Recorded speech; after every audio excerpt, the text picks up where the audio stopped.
ይህ አዋዜ ልዩ ሰበር ነው። የአሜሪካ እስራኤልና ኢራን ጦርነት መጨረሻው ያሰጋል። እንጃ አሜሪካ እምነቷን ስላጎደለች አለች ኢራን፣ ሆርሙዝን መልሼ ዘጋሁት ዛሬ። የናዋጅ ተከትሎ ወደ አደጋ ሰርጥ ወደ ተለወጠው ሆርሙዝ መተላለፊያ የገቡ ሁለት ነዳጅ ጫኝ መርከቦች በኢራን ሁለት የጦር ጀልባዎች ተኩስ ተጠብጥበው ተመልሰዋል። እስከ ፊታችን ሮብ ድረስ የዚህ ጦርነትና ስንክሳሩ መቋጫ ውል ካልተፈረመ የጦር ጢያራዎቻችን ኢራን ላይ ቦምብ ወደ ማዝነብ ሊመለሱ ይገደዳሉ ይላሉ ዶናልድ ትራምፕ። የፊታችን ማክሰኞ የሚጠናቀቀው የ15 ቀን ተኩስ አቁም የተወለደው ፕሬዚደንት ዶናልድ ትራምፕ ከሰይጣን መዝገበ ቃላት የተዋሱ በሚመስል ሐረግ አንድ ስልጣኔ ዛሬ ምሽት ይሞታል የሚል አስፈሪ ማስጠንቀቂያና ቀነገደብ ፍጻሜ ደርሶ ስለነበርና ፓኪስታን ጣልቃ ገብታ ሁለቱንም እሺ በማስባል ከአፋፉ ከመለሰች በኋላ ነበር። ፓኪስታን ፕሬዚደንት ዶናልድ ትራምፕ የኢራንን አጠቃላይ የኤሌክትሪክ ሲቲ አገልግሎት መሠረተ ልማትና የነዳጅ ጉድጓዶቿን በቦምብ ናዳና ከአየርና ከባሕር በሚቀናጅ የሚሳኤል ወገራ እስራኤል ተጨምራበት እንደ መኪኔታን ለመመድመድና ሀገሪቱን ወደ ድንጋይ ዘመን በመከለስ ከገጠር እስከ ከተማ ከቆላ እስከ ደጋና ከደረቅ ጠረፍ እስከ ባሕር ዳርቻ ድረስ አጠቃላይ ጽልመት ለማልበስ ቃታ ላይ የደገኑትን ጣት እንዳይጫኑ ኢራንም የዓለምን ኢኮኖሚ እያመሳቀለ ያለውን ሆርሙዝ ሰርጥን ወለል አድርጋ እንድትከፍትና በዚህ ጊዜ ውስጥ ጦርነቱን በድርድር እንዲፈቱ ነበር። የጽልመቱ ማክሰኞ ሌሊት እንደነጋ ሌላ ችግር አብሮ ነጋ። ኢራንና ፓኪስታን የተኩስ አቁም ስምምነቱ እስራኤል የኢራን ተቀጽላ ኮነ ሄዝቦላ ጋር ሊባኖስ ውስጥ የገባችው ጦርነትም አብሮ እንዲቆም ይጠይቃል ሲሉ፣ አሜሪካና እስራኤል ደግሞ የለም ይሄ ሌላ ያኛው ሌላ በሚል የተለያየ አቋም ያዙ። ኢራንም ወለል አድርጌ ከፍተዋለሁ ስትል የማክሰኞ መቅሰፍት በበሯ ሳንቃ እንዲያልፍ ካደረገች በኋላ መከረኛውን የሆርሙዝ በር አንዴ ከፈት ሌላ ጊዜ ገርበብ ሲብስባትም ጥርቅም ስታደርግ በመቆየቷ የነዳጅና የተፈጥሮ ጋዝ ዋጋም እንደዚሁ እንደ እንጀራ እናት ኳስ ሽቅብ ሽቅብ እየነጠረ የዓለምን ኢኮኖሚ ጢባ ጥቤ ተጫወተበት። የኑሮ ውድነት ገረረ።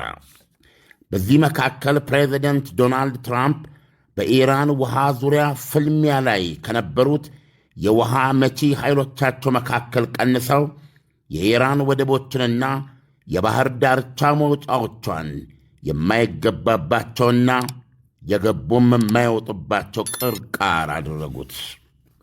ከዚህ ጎን ለጎን ለኔቶ ጀርባ ሰጥተው የዘመቻቸው ዐይነተኛ ተጓዳኝ ያደረጓትን አይሁዳዊቷን እስራኤል ኢራን ደገፉን ሄዝቦላ ፍለጋ በሊባኖስ ላይ የከፈተችውን በላ አቁማ ከሊባኖስ ጋር የ10 ቀናት የተኩስ አቁም ስምምነት እንድትደርስ ስኬታማ በሆነ መንገድ አጋፈሩ።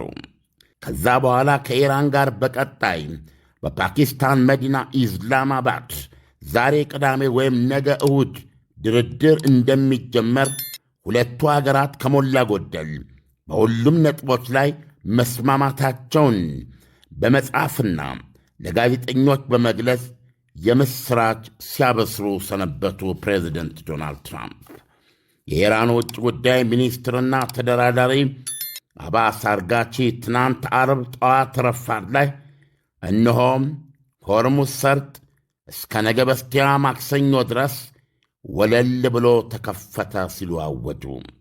የነዳጅ ገበያውም የምሥራቹን ተቀብሎ ጣራ የነካ የበርሜል ነዳጅ ዋጋው 11 በመቶ ቀንሶ $90 በታች ወረደ።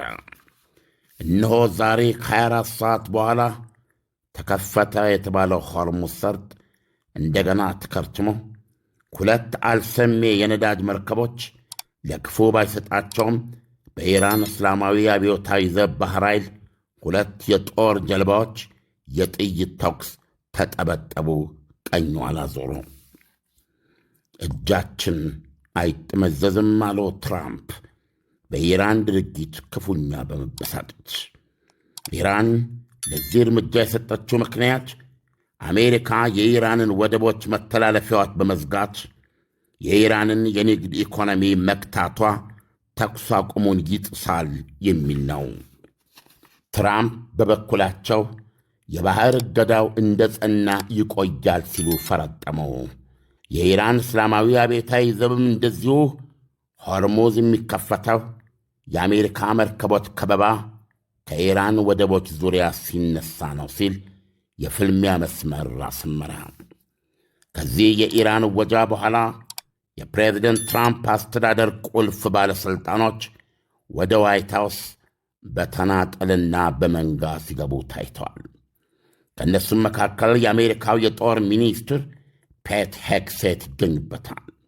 እንደዚሁም ምክትል ፕሬዚደንት ጄዲ ቫንስን ያጀበው ተሽከርካሪ ወደ ዋይት ሃውስ ቅጥር ሲገባና የአገሪቱ ቁጥር 1 ጄኔራል የኤታማዦር ሹሞች ሊቀመንበር ጄኔራል ዳን ቃየል በምዕራብ ክንፍ መግቢያ በር በኩል ሹልክ ብለው ሲወጡ ታይተዋል። የአሁኑ ይባስ እንዲሉ ፕሬዚደንት ዶናልድ ትራምፕ በኒውክሌሩ ጉዳይ ኢራን ከምንም አይነት የኒውክሌር እንቅስቃሴ ለመገታትና የኒውክሌር አመድ ብለው የጠሩትን 60 በመቶ የበለጸገ 460 ኪሎ ግራም ዩራኒየም ለአሜሪካ ልታስረክብ ተስማምታለች ሲሉ ዜና መስበራቸው አይዘነጋም። አሁን ግን ኢራን በምክትል ውጭ ጉዳይ ሚኒስትሯ አማካኝነት በሰጠችው መግለጫ ከቶምና መቼም እንደዚህ ተብሎ አያውቅም አለች። ኢራን የአቶሚክ ቦምብ ደረጃ ሊደርስ ትንሽ የቀረውን 460 ኪሎ ግራም 60 በመቶ የበለጸገ ዩራኒየም ለአሜሪካ አስረክባለሁ ብላ አስባም አቅዳም አታውቅም። ከቶም ለውይይትም አይቀርብም፣ የማይሆን ነው አለች። ዳንኤል፣ አንዳንድ ኤክስፐርቶች ከወዲሁ ደስ የማይሉ ትንባያዎችን እየሰጡ ነው።